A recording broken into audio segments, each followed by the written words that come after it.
Prime news కి స్వాగతం. అందరికీ నమస్కారం. ఈరోజు చిన్నహరివానంకి వచ్చాము. నిన్ననే ఒక ఇబ్బంది పరిస్థితి, ఇక్కడ దుర్ఘటన లాంటిది. మనుషులకి ఎవరికి ఏమీ కాలేదు దేవుడి దయ వల్ల. కానీ ఇక్కడ ఉన్న ఓవర్ హెడ్ ట్యాంకు ఎప్పుడో 13 సంవత్సరాల కింద కట్టింది. నాకు అది కూడా ఆశ్చర్యంగా అనిపిస్తుంది. 13 సంవత్సరాల ముందే కట్టినటువంటి ట్యాంకు కుప్పకూలిపోయింది నిన్న వర్షానికి, అలాగే కిందకి పడిపోయింది. మన అదృష్టం ఏంటంటే ఊర్లో ఎవరికి ఎటువంటి ప్రమాదం జరగలేదు. ఆ సమయంలో అక్కడ మనుషులు లేరు, వర్షం పడుతూ ఉండొచ్చు. అంత 5 నిమిషాల ముందే ట్యాంకును పోయి పైకి ఒకసారి మనిషి చూసి వచ్చాడు, కుప్పకూలిపోయింది. అందువల్ల ఈ విషయాన్ని తెలుసుకున్న వెంటనే ఈ రోజు పొద్దున్నే నేను ఇక్కడికి వచ్చినాను. ఆ ట్యాంకు వాడిని పరిశీలించాను. పూర్తిగా కొలాప్స్ అయింది. వెంటనే చర్యలు మొదలుపెట్టాం. ఆ ట్యాంకును జేసీబీలతో కొట్టి చిన్న చిన్న ముక్కలుగా తీసి బయటికి పడేస్తాం. అలాగే వెంటనే ఊరికి నీళ్లు కావాలి కాబట్టి అక్కడ ఉన్నటువంటి మంచినీటి లైన్స్ అన్నిటిని డైరెక్ట్ లైన్ గా ఇచ్చి పంపులతో ఊర్లో గ్రామస్తులకి నీళ్ల సమస్య లేకుండా వెంటనే సరిచేస్తాం. ఈ రోజు రేపట్లోనే సరిచేస్తాం. తర్వాత ఇక్కడ నేరుగా పంపు చేయాలంటే కొంచెం వాటర్ సమస్య ఉందని మా నాయకులంతా చెప్తా ఉన్నారు. దాన్ని కూడా వెంటనే కరెంటు ఏర్పాట్లు ఉండేలాగా చేసి గ్రామస్తులకు ఇబ్బంది లేకుండా చేస్తాం. రెండవది, కొత్త ట్యాంకు కట్టాల్సి. ఇప్పుడు 2 విచిత్రమైన విషయాలు ఆలోచన చేయండి. ఎక్కడన్నా మనం ఇల్లు కడతామనుకోండి, ఒక ట్యాంకు కడతామనుకోండి, స్కూల్ కడతామని 13 ఏళ్లు కుప్పకూలిపోద్దండి.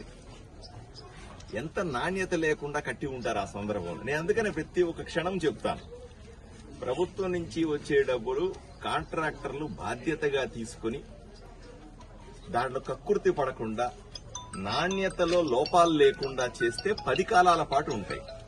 ఇలా కట్టిన ట్యాంకులన్నీ కూడా ప్రభుత్వం నుంచి వచ్చిన డబ్బులతో చేసిన కాంట్రాక్టులన్నీ కూడా 10-13 ఏళ్లకే కుప్పగూలిపోతే ఇక ప్రజాధనం ఎంత దుర్వినియోగం అవుతుందో ఆలోచన చేయాలి. దీన్ని కూడా నేను తీస్తాను. ఎందుకు ఈ 13 ఏళ్లు ఇట్లా కుప్పకూలదు, దీనికి కారణాలు ఎవరు, దీన్ని కట్టిన కాంట్రాక్టర్, దీన్ని కూడా నేను బయటికి లాగుతాను. అది కూడా తప్పు. అసలు అది నా హయాంలో అట్లా జరగడానికి వీల్లేదు. మీరు 2-3 రోజులుగా చూసి ఉంటారు. రకరకాల కాంట్రాక్టుల మీద ఊర్లో నేను ప్రశ్నిస్తా ఉన్నాను. రకరకాల కాంట్రాక్టుల పేరుతో జరుగుతున్నటువంటి మోసాలను నేను ప్రశ్నిస్తా ఉన్నాను. చేసిన పనినే మళ్లీ చేసినట్టుగా చూపెట్టి చాలా మంది కాంట్రాక్టర్లు, ఈ 60-40 ఉన్నటువంటి 2 కుటుంబాలకు సంబంధించిన కాంట్రాక్టర్లు వీళ్ళిదే చేస్తారు. రోడ్డు వేసి ఉంటారు, మళ్ళీ దాని మీద రోడ్డు వేసామని చూపించి బిల్లు తీసుకుంటారు.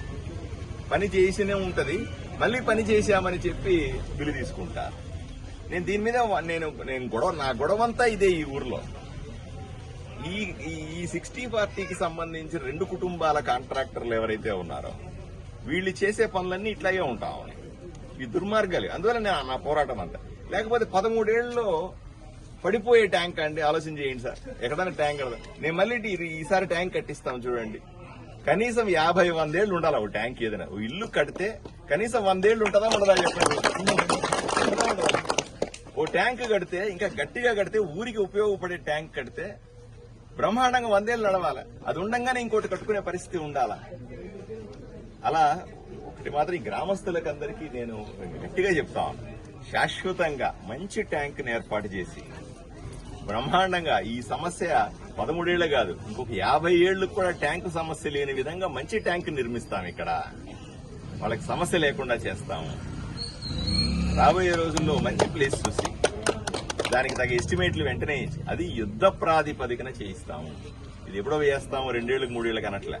యుద్ధ ప్రాతిపదికన నేనే వెంటనే ఇంజనీర్లతో మాట్లాడి, వెంటనే ఈఈతో మాట్లాడి, ఎంపీడీఓ గారు ఉన్నారు, వీళ్ళందరినీ ముందు పెట్టి వెంటనే పనులు మొదలుపెట్టాయి. వీలైనంత తొందరగా పనులు మొదలుపెట్టి ఆ ట్యాంకును కట్టించి వీళ్లకు అబ్బా చాలా బాగా చేశారండి ఇక్కడ మా ఊరికి అనే విధంగా. ఎందుకంటే నేను 2-3 రోజుల కింద, నేను ఇక్కడికి వచ్చి కరెక్ట్ గా 2 రోజులు కూడా కాలే, 2 రోజుల ముందే ఈ ఊర్లో పర్యటన చేశాను. ఆ రోజు కూడా నేను నాకు రాగానే ఊరికి వస్తాను ట్యాంక్ చూపించారు. ట్యాంక్ చూపించి ఊర్లో కూడా చాలా మందితో అన్నా ఆ ట్యాంక్ ఎప్పుడు పడిపోద్దాయేమో అయ్యా భయంకరంగా ఉంది అని ఊర్లో చాలా మంది నాయకులతో అన్నా నేను ఆ రోజు. అదృష్టం కదా, ఎవరికి ప్రాణాలకి ఏం కాలేదు. అంటే ఏదైనా సరే సంతోషమైన రోజు, జనాలకి ఏం కాలేదు.